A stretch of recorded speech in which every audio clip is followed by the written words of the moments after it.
का हमारा special topic है सब्सटेंस अब्यूज। तो ड्रग्स जब भी हम लेते हैं या अल्कोहल लेते हैं, वो हमारे ब्रेन को कैसे इफ़ेक्ट करता है? वो हमारे ब्रेन को नम कर देता है। ड्रग्स आजकल बहुत इजीली अवेलेबल है। It's like every cigarette seller has got drugs. Drugs की किस तरह से लोगों को हैबिट्स पड़ती हैं, उसमें कैसे कैसे ट्रीटमेंट्स दिए जाते हैं। When the child starts getting 12 to 13, that's how they get into these substance abuse को किस तरह से ट्रीट किया जाता है। Welcome to thrive mind soul. So आज हमारे यहाँ पे डॉक्टर सुमति आई हैं। She is a clinical psychologist and clinical hypnotherapist. Thank you doctor Sumati हमारे को अपना इतना प्रेशियस टाइम देने के लिए। Thank you so much. Thank you, Dr. Jasmeet, for inviting me over. It's a pleasure. सो आज हम बात करेंगे साइकोलॉजी। तो वैसे एक बहुत बड़ा अम्ब्रेला है जैसे कि हम जानते हैं। तो साइकोलॉजी में बहुत सारी थेरेपीज और बहुत सारे ऐसे डायग्नोसिस आते हैं जिसके अंदर हम लोग ट्रीटमेंट्स एज अ थेरेपिस्ट देते हैं। लेकिन आज का हमारा स्पेशल टॉपिक है सब्सटेंस अब्यूज। सब्सटेंस अब्यूज एक कॉमन वर्ड है साइकोलॉजी का, लेकिन सब्सटेंस अब्यूज यूज किया जाता है जो लोग ड्रग्स लेते हैं। तो मैं डॉक्टर सुमति से ये जानना चाहती हूँ कि जो ड्रग्स हैं, ये ड्रग्स की किस तरह से लोगों को हैबिट्स पड़ती हैं, उसमें कैसे कैसे ट्रीटमेंट्स दिए जाते हैं और उसमें उसको किस तरह से थेरेपिस्ट ट्रीट करती है फ्यूचर के लिए। तो डॉक्टर सुमति आप मुझे ये बताएं कि सब्सटेंस अब्यूज को किस तरह से ट्रीट किया जाता है। बीइंग अ थेरेपिस्ट आप कैसे कैसे चैलेंजेस फेस करते हो, और जो कि आजकल की यंग जनरेशन है वो आजकल बहुत फॉन्ड ऑफ हो गई है इन सब चीजों को लेके। तो इसके क्या क्या फैक्टर्स हैं, मुझे ये जानना है। डॉक्टर जसमीत, पहले तो मैं आपको ये समझाना चाहूँगी कि ड्रग्स कैसे हमारी ब्रेन को इफ़ेक्ट करता है। हम ड्रग्स की तरफ या किसी भी चीज़ की नशे जिसका हम कहते हैं, सब्सटेंस अब्यूज़ में ड्रग्स आ जाते हैं, marijuana स्मोकिंग आ जाती है, वेपिंग आ जाती है, आजकल बहुत फैशनेबल हो गया है। Drinking is also a part of addictions only. तो हम क्यों लेते हैं? सबसे पहले हम एडिक्शंस की तरफ क्यों जाते हैं, ड्रग्स की तरफ क्यों जाते हैं, तो वो समझना बहुत ज़रूरी है। तो ड्रग्स जब भी हम लेते हैं या अल्कोहल लेते हैं, वो हमारे ब्रेन को कैसे इफ़ेक्ट करता है? वो हमारे ब्रेन को नम कर देता है, हमारी जो फीलिंग्स हैं उसको नम कर देता है। तो वो एक हैप्पी फैक्टर मिल जाता है लोग जो ड्रग्स लेते हैं। तो उससे वो अपनी पेन को, it can be any kind of pain, physical, emotional, mental pain, it could be anything which they want to numb, तो वो भूलना चाहते हैं, तो ड्रग्स की तरफ वो लेते हैं। तो क्या होता है, ब्रेन जब नम हो जाता है, वो एक हैबिट बन जाती है, हमारे न्यूरोट्रांसमीटर्स जो होते हैं वो दूसरी तरीके के चेंजेस ला देते हैं हमारे हॉर्मोन्स में। तो वो ब्रेन को एक हैबिचुअल बना देता है कि हाँ ओके, मैं इस मूड में इतने घंटों के लिए हूँ। फॉर एग्जाम्पल, अगर हम ड्रग्स लेते हैं तो the effect stage for 5 hours, 6 hours और 10 आवर्स। तो एक हमारा एक पैटर्न बन जाता है, and then when that 5 to 6 hours subsides, वो जो उसका इफेक्ट कम होने लगता है, तो हमें और लेना पड़ता है। ये आवर्स के बाद ये डेज में कन्वर्ट होता है, डेज के बाद ये मंथ्स में कन्वर्ट होता है। तो क्या होता है, जैसे अगर for example you are taking और you are smoking a cigarette once a day, आपका जो ब्रेन है वो आपको वंस अ डे के बाद आपको 2 डेज, क्योंकि इफेक्ट वो जो हैप्पी मूड है उसको एलिवेट करना होता है, तो वो हमारा एक हैबिट बन जाता है। हम ड्रग्स को नहीं लेते हैं, ड्रग्स हमें लेता है। तो that's how it changes. Coming back to your question again कि क्यों लेते हैं, तो जब बच्चे या कोई भी हम किसी चीज़ को भूलना चाहते हैं तो ड्रग्स वो हैबिट बना देता है, तो हम भूलने की हमें आदत पड़ जाती है, हम उस हैप्पी मूड में रहते हैं कंटिन्यूअसली। तो आप ये बताना चाहती हैं कि drugs is not about cocaine और जो इस तरह की marijuana, मैरिजुआना ओपियाइड, और ये हाँ। सब ड्रग्स इज अबाउट, इसको हम ऐसे बोल सकते हैं कि इसमें हम सिगरेट, अल्कोहल, बीड़ी, सिगरेट और तंबाकू भी ड्रग्स की तरह ही बिल्कुल कंसिडर की एडिक्शंस जाती हो है। सो जाती है। It's it's all about addiction. तो आप ये इसको इस तरह से नहीं कहा जा सकता कि नहीं, ड्रग्स ही एक पर्टिकुलर ड्रग ही सब्सटेंस अब्यूज है। किसी भी तरह की एडिक्शन जो आपके ब्रेन को नम करती है, वो एक एग्जैक्टली सब्सटेंस अब्यूज का एग्जैक्टली एग्जाम्पल। तो मैं नेक्स्ट ये जानना चाहूंगी कि what is the family role और सोसाइटी रोल। क्योंकि हम जनरली क्या रहता है कि कोई भी फैमिली नहीं सपोर्ट करती कि उनके बच्चे बड़े होके या टीन एज में ये सब इस तरह के अल्कोहल या किसी भी तरह का नशा करें। तो जैसे जैसे बच्चे दे आर गोइंग आउटसाइड, और इवन आजकल स्कूल्स और इन सब में भी ये सब चीजें बहुत कॉमन होती जा रही हैं। तो उनका क्या रोल है, फैमिली टू सोसाइटी, इनके क्या क्या, ये लोग क्या क्या डिफरेंट रोल प्ले करते हैं इन सब चीजों में, एक ड्रग्स को वो करने के लिए। देखो, फैमिली का रोल बहुत इम्पोर्टेंट होता है। ड्रग्स आजकल बहुत इजीली अवेलेबल है। It's like every cigarette seller has got drugs, that's how I will put it. तो बहुत इजीली एक्सेसिबल है, बहुत सस्ते में मिल जाता है। इनिशियल उसमें आपको 10 रुपए में भी ड्रग्स मिल जाते हैं। तो फैमिली का रोल यहाँ पर क्या इम्पोर्टेंट है? सबसे ज्यादा फैमिली का ही इम्पोर्टेंस है।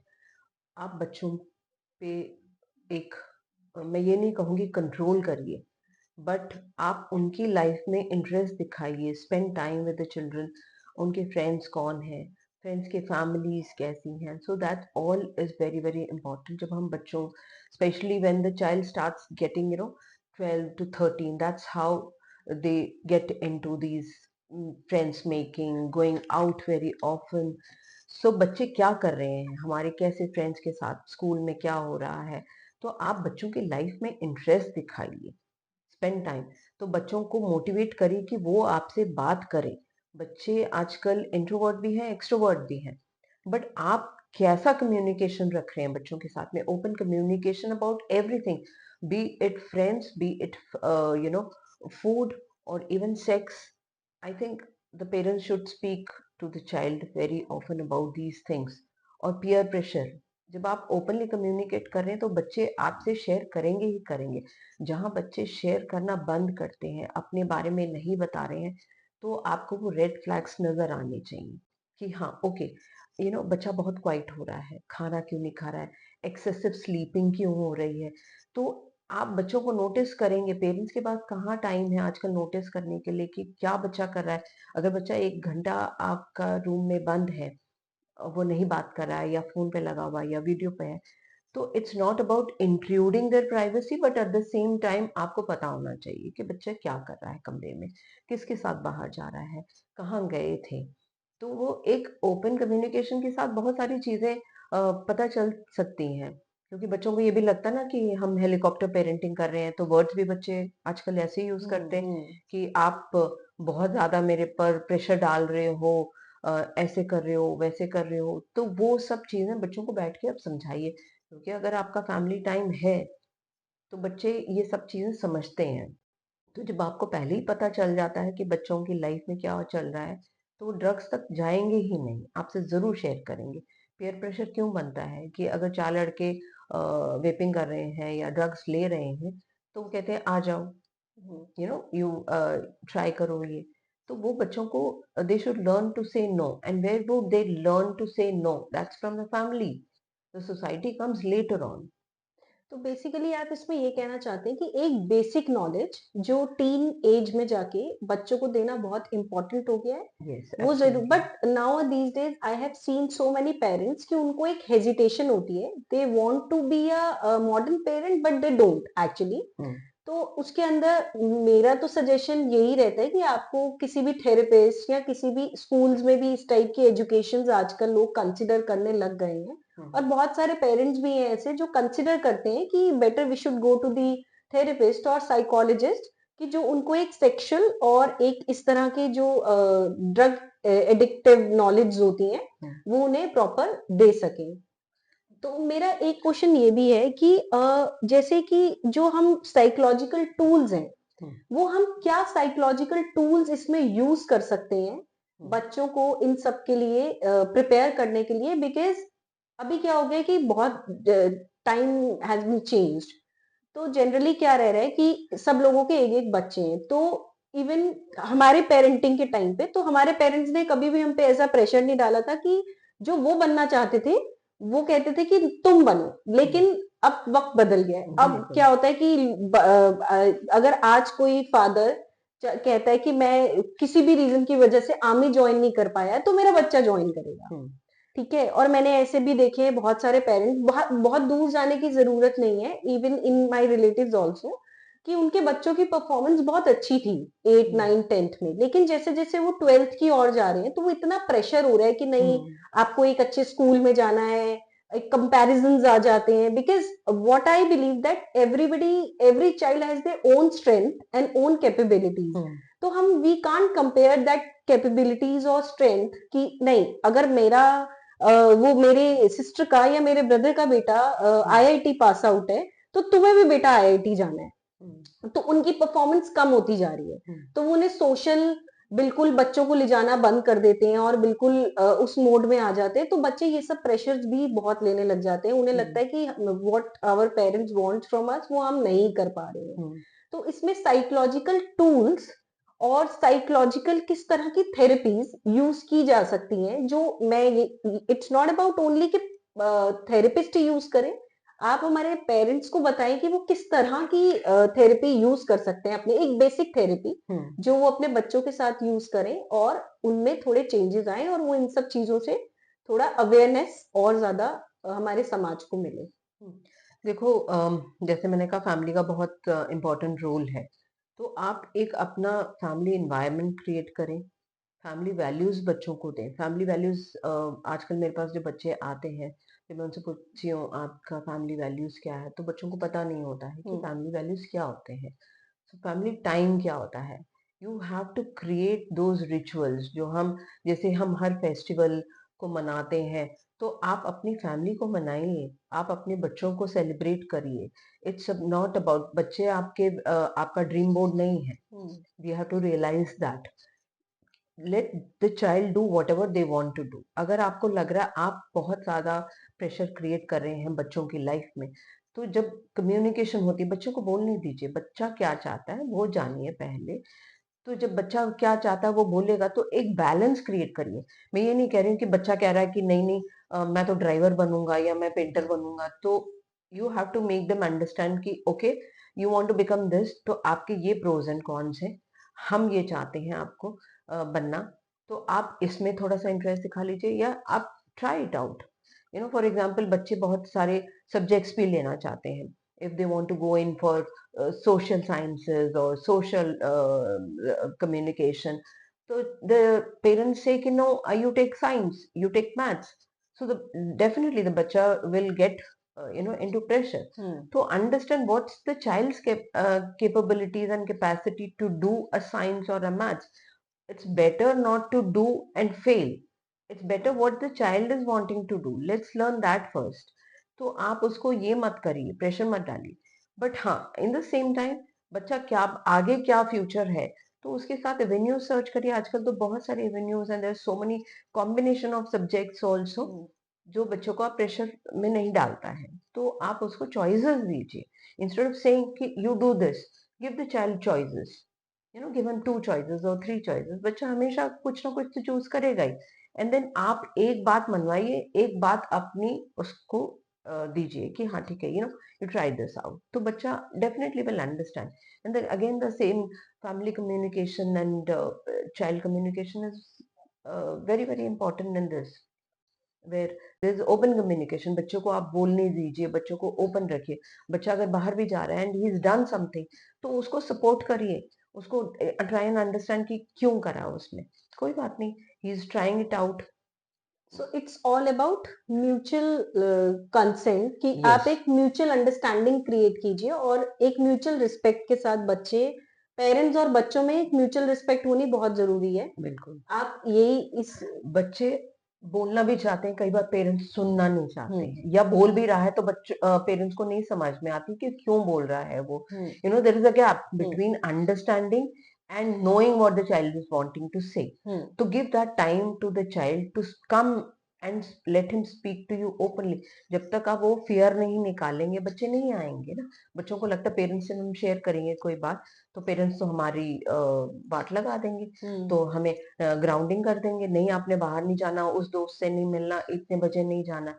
नहीं, आप फ्रीडम दीजिए बच्चों को with responsibility, so that they understand कि ओके मुझे ये रिस्पॉन्सिबिलिटी मिली है, मुझे ये फ्रीडम मिली है, तो मैं उसको अपने एक लिमिट के साथ, मेरी बाउंड्री सेट है तो मैं उस बाउंड्री में रहूं। तो क्या होता है, बच्चा रिस्पेक्ट भी करता है, आपको भी पता है बच्चा मेरी बात मान रहा है। मेरा नेक्स्ट क्वेश्चन ये है आपसे कि I am not targeting any community, but आज की डेट में बहुत सारे जनरेशन जो मैं अभी कुछ टाइम से देख रही हूँ, पिछले 5-8 सालों से, कि बहुत ज्यादा, इवन 10 ईयर से बहुत ज्यादा प्रेशर हो गया है कि बच्चों को ये होता है कि हम लोग बाहर जाके पढ़ेंगे, हम्म, हम लोगों को हायर स्टडीज, या पेरेंट्स को भी बहुत ज्यादा वो लगता है कि हम अपने बच्चे को बाहर भेजेंगे। तो उसमें मेरे पास I have these kind of patients even, जो मेरे पास आते हैं, और मैंने उनका मेजर फैक्टर डॉक्टर सुमति ये देखा है कि उन पे ये इस चीज का बहुत प्रेशर होता है कि हमारे पेरेंट्स ने हमें बहुत सारे पैसे लगा के, लाइक इतने सारे पैसे लगाए, उन्होंने हायर स्टडीज के लिए हमें बाहर भेजा, लेकिन आजकल में आपको पता है इकोनॉमी और ये सब चीजें कैसे स्टैंड कर रही है मार्केट में। तो वो बच्चे जनरली मैंने देखा है कि जो उनकी रेशो है ड्रग्स लेने की, इवन अल्कोहल, ड्रग्स इवन बहुत तरह के होते हैं, ये सब लेने की बहुत ज्यादा हो गई है। तो उनको किस तरह से आप, जो आपके पास ऐसे पेशेंट्स आते हैं एडिक्टिव, जिनकी इश्यूज होते हैं, तो उनको आप कैसे, इन चैलेंजेस को कैसे आप फेस करते हो, और उन एडिक्शंस को कैसे आप, क्योंकि मैंने देखा है कि बहुत जनरली कॉलेजेस में तो बाहर उन पे एक प्रेशर होता है कि नहीं, हमारे पेरेंट्स ने, हम उन्हें जाके भी नहीं बता सकते कि what we are facing right now, हमें कितने इश्यूज हो रहे हैं, वो खुद ही स्ट्रगल, बिकॉज एक इस पैटर्न से निकलना कि you are staying with your parents, और बिल्कुल उस पैटर्न में चले जाना कि now I have to do everything alone, तो वो बहुत बड़े इश्यूज हो गए हैं। तो उसको कैसे आप वो करती हैं? Doctor Jasmeet, this is a very good question you have raised, क्योंकि मेरे पास बहुत सारे ऐसे क्लाइंट्स आते हैं जो बच्चे बाहर पढ़ने जाते हैं। तो मैं यहाँ पर अगेन मैं पेरेंट्स को सबसे पहले बोलना चाहूंगी, जब आप बच्चों को अब्रॉड भेजते हैं स्पेशली पढ़ने के लिए, तो you have to teach them couple of things before they leave your house. For example, आपको लाइफ स्किल सिखाना बच्चों को बहुत जरूरी है, रेजिलियंस पावर सिखाना बहुत जरूरी है, which is very very important. आपको इमोशनल रेगुलेशन सिखाना बहुत जरूरी है। अब बच्चों को बाहर भेज रहे हैं, बच्चा कितने दिन बाहर रह सकता है, बच्चों को क्या चाहिए। इट्स नॉट अबाउट आपने फीस भर दी, आपने उसको एक अकोमोडेशन दे दिया, आपने उसको चीजें बता दी कि ठीक है आप यहाँ से अचार पापड़ लड्डू भेज देते हैं। बच्चों को क्या आप उनको ये रेजिलियंस पार्ट सिखाते हैं कि आपको अगर वहां पर ये प्रेशर आता है, आप कभी सैड हो, आप डिप्रेसिव मोड पे हो, आपको स्टडीज का प्रेशर है, आपको कल्चरल डिफरेंस इतना आ जाता है, हैव यू एवर थॉट कि बच्चा कल्चरल डिफरेंस में कैसे मैनेज करेगा? That's the most important thing. बच्चा कितना कुक कर लेगा बाहर जाके, उसको कॉलेज का असाइनमेंट करना है, उसको दूसरे चीजों का क्लासेस अटेंड करनी है। So where is the time for the child to cook and do everything on his own? So where is, have you ever taught him कि ये सब प्रेशर भी आ सकता है, आप इसको कैसे मैनेज करोगे? आपने क्या लाइफ स्किल सीखी है? आपको अगर कोई डिप्रेशन है या कोई बच्चा, दूसरा बच्चा ड्रग्स ले रहा है, तो आप क्या करोगे Because उससे? even see, I was, when I was doing my studies, तो मैंने खुद हॉस्टल में रह के किया है। तो जनरली क्या होता था, मेरे हॉस्टल में एक दो लड़कियां ऐसी थी जो ड्रग्स लेती थी, ठीक है। तो इवन मेरी एक रूममेट भी ऐसी मुझे मिली जो ड्रग्स लेती थी। तो मुझे ऐसा लगता था कि यार ये तो बहुत सैसी है, बहुत फैंसी लगता था, लेकिन कभी मतलब मैं उस चीज को उसने मुझे बहुत बार अप्रोच भी किया कि यार लेट्स ट्राई, बिकॉज हाँ, yes I understand this factor कि ट्राई करते करते वो चीज कब हैबिट में बदल जाती है। अगेन जैसे कि मैंने पहले भी बोला था कि किसी भी चीज की शुरुआत कब हैबिट में बदल जाए तो वो आपको पता नहीं चलता है। हम्म और इवन बहुत ज्यादा ऐसे होता है कि हम लोग क्या होता है इन इंडिया स्पेशली, जो पेरेंटिंग मेथड होता है वो लड़कियों के लिए अलग और लड़कों के लिए अलग होता है। हम्म तो जैसे I have my 3 year old son, even आपके भी 2 बेटे हैं, तो हमने उनको बिल्कुल ऐसा किया हुआ है कि जाओ जाके चाय बनाओ, है ना, एग्जैक्टली है ना। हाँ। और जैसे मेरा 3 साल का बेटा इतना ही कर देता है कि वो जाके वॉशिंग मशीन में कपड़े डाल देता है और वो कहता है कि मैं आपका हेल्प करूंगा। हम्म तो उसको कभी कभार फैमिलीज में ऐसा टारगेटेड किया जाता है कि अरे तुम तो अपने बेटे से काम करवा रही हो, है ना, हम्म तुम तो इसको इसलिए काम करा रही हो कि तुम आराम से बैठो। तो मुझे हम्म ऐसा लगता है कि नहीं, मैं उसको एक स्किल दे रही हूँ बिल्कुल। कि एटलीस्ट वो फ्यूचर में जाके हम्म अगर इस हैबिट की गो थ्रू करेगा कि अपनी हम्म चीजें वो खुद करे, तो ये उसके हम्म लिए एक स्किल है। हम्म जैसे गाड़ी चलाना एक स्किल है। हम्म आज की डेट में अगर if I am a good driver तो वो एक स्किल है। हम्म अब वो कभी के बाद सम टाइम ऐसा होता है कि वो मेरे लिए बहुत अच्छा स्किल है कि एक दिन मेरे बेटे को सर में चोट लगी तो मेरे हस्बैंड घर पे नहीं थे और मैं उन्हें उसे लेके जा सकी बिकॉज हम्म मुझे वो स्किल आता था। हम्म अदरवाइज तो आप बहुत, तो आप अपने घर में बच्चों को जब तक रखते हो उनको बिल्कुल ऐसा पेरेंटिंग देते हो कि बेड पे बैठ के बेटा तुम पढ़ो, हम्म बेटा, और ऑल ऑफ सडन हम्म उनकी लाइफ में एक डिजास्टर चेंज बिल्कुल। करते हो कि वो डिजास्टरली, हम्म जो बच्चे खुद, जिनकी जो कहते हैं कि हमें ये भी नहीं पता कि मेरे घर में टूथपिक कहाँ पे रखी हुई है, हम्म वो डिजास्टर चेंज होके उनको एक ऐसे एनवायरनमेंट में जाना होता है कि हम्म जहाँ पे अलग अलग लोग रह रहे हैं। हम्म ऑलरेडी जो लोग जैसे मैं जब फर्स्ट टाइम हॉस्टल गई थी तो वहां पे मेरे रूममेट एक लड़की थी, she is belong to Jammu. तो वो बहुत टाइम से हॉस्टल्स में रही थी। हम्म तो वो मुझे बहुत फ्रीली बोल देती थी, यार तुम ना फोन पे बात मत करो, हम्म मुझे डिस्टर्ब हो रहा है, हम्म तुम ये मत करो, मुझे हम्म डिस्टर्ब हो रहा है। But at the same time जब हम्म मैं, मुझे हेजिटेशन होती थी बिकॉज हम्म मैं बिल्कुल एक ऐसी फैमिली से गई थी कि भैया सो के उठो, और मम्मी उठते भी हम खाने की खुशबू से थे कि हम्म आज अच्छा आज ये पराठा बना है, अब हम उठेंगे। और आती कहते थे, मम्मा कहती थी ब्रश कर लो, हम कहते थे नहीं, हम हम्म ब्रश भी नहीं करेंगे क्योंकि हम तो ऐसे ही खाएंगे, शेर तो बिना ब्रश के खाता है। हम्म तो वो डिजास्टर चेंज जब मेरा यहाँ से हॉस्टल में हुआ तो एक वो प्रेशर भी था अगेन।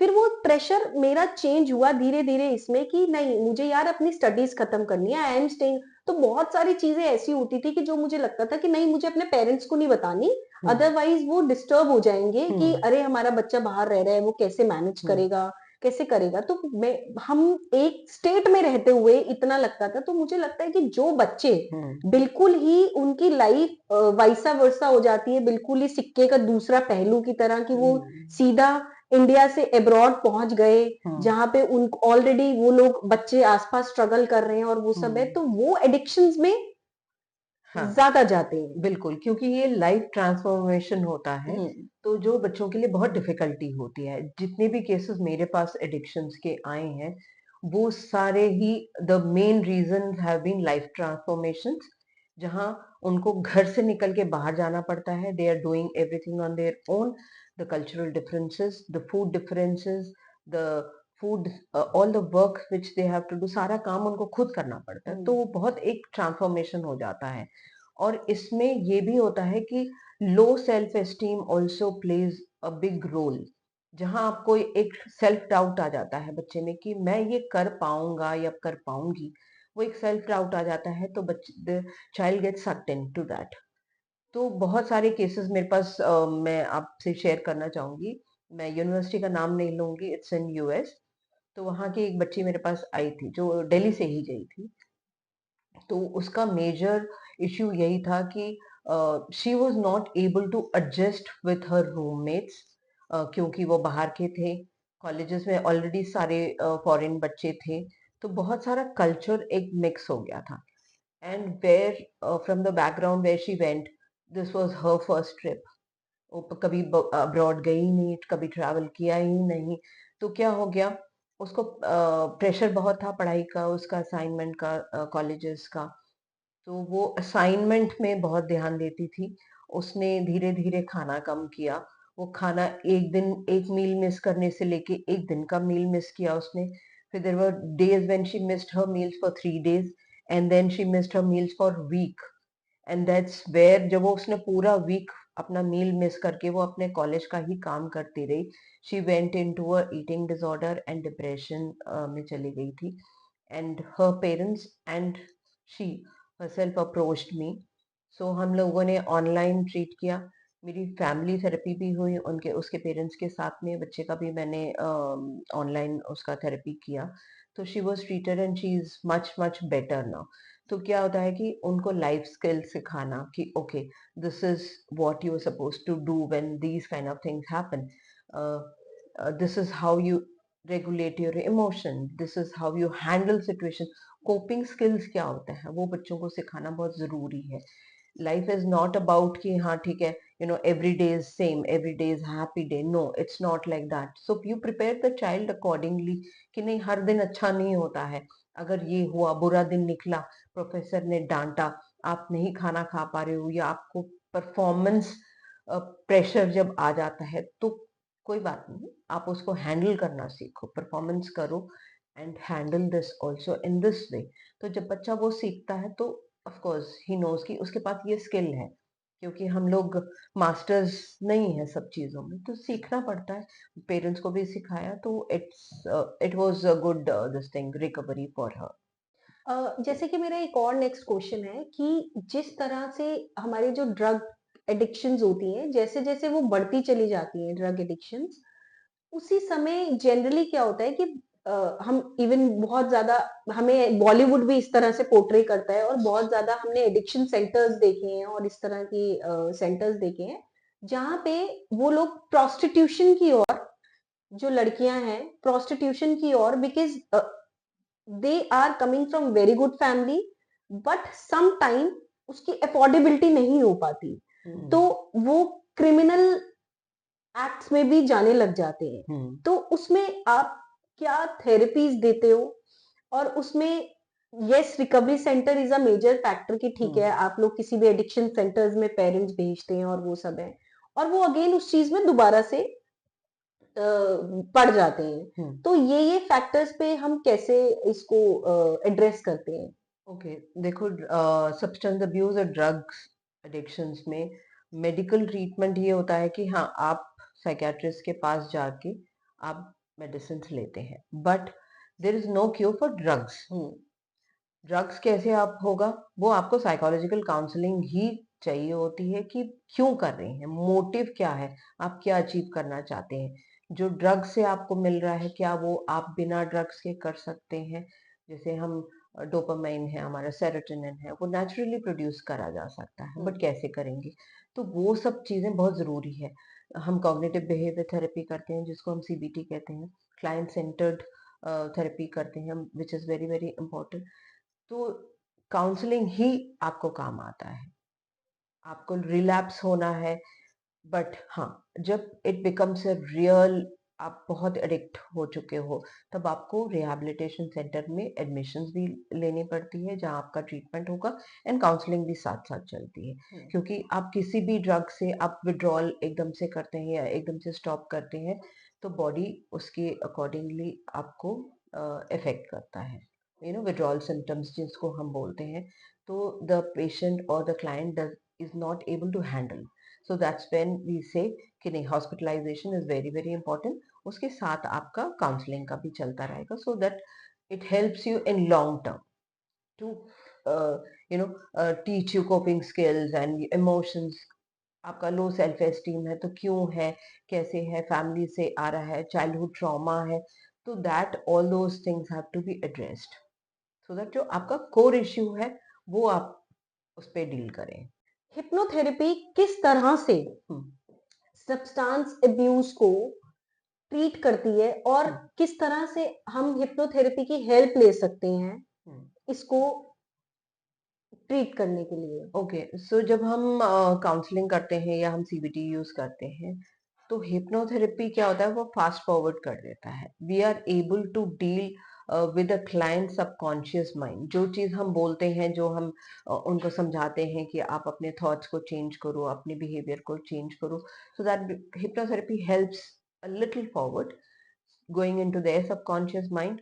तो हम उनको कमांड्स या जो भी हम सजेशंस देना चाहते हैं वो इजी हो जाता है और उनके लिए भी वो एक्सेप्टेबिलिटी इजी हो जाती है, so that the core issues are resolved there in the subconscious mind only, and again the fresh ideas or suggestions which you want to give to your clients is easily accepted by so them. Self affirmations जो हम self करवा सकते affirmation हैं। बहुत होता है, mindfulness हम उसमें टीच कर सकते हैं, मेडिटेशन हम टीच कर सकते हैं, even to relax yourself, that is that can be taught also. तो ये सारी चीजें हिप्नोथेरेपी में बहुत इफेक्टिव रहती हैं with the substance abuse and drugs thank you treatment. So much Sumati, हमारे चैनल पे आने के लिए thanks a lot. Thank you for inviting me again, Dr. Jasmeet. It was a pleasure and look forward to coming over again and taking a new topic.